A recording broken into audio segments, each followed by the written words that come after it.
शोभन्ते शुभसाधुशीलसरला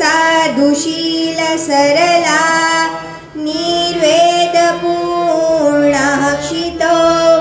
शास्त्री श्रीगुरुयोगिनोश्च परमा प्राप्ता भवद्भिः कृपा धृत्वा धर्मधुरां समुद्रमनसो गम्भीरनं राविदा नारायणस्वरूपदासगुणिनः स्नेहेन वन्देयः गण्यन्ते जलराशिबिन्दुनिचया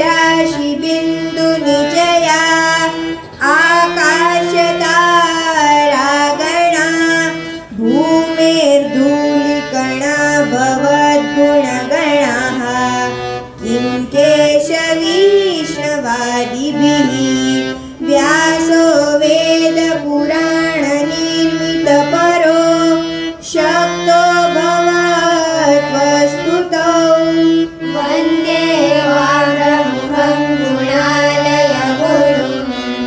मोक्षाय भक्त्यासदा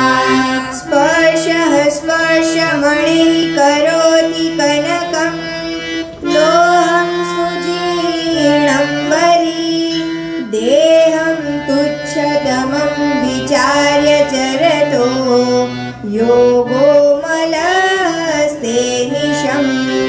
संयुक्ते विमुखान् महाव्यसने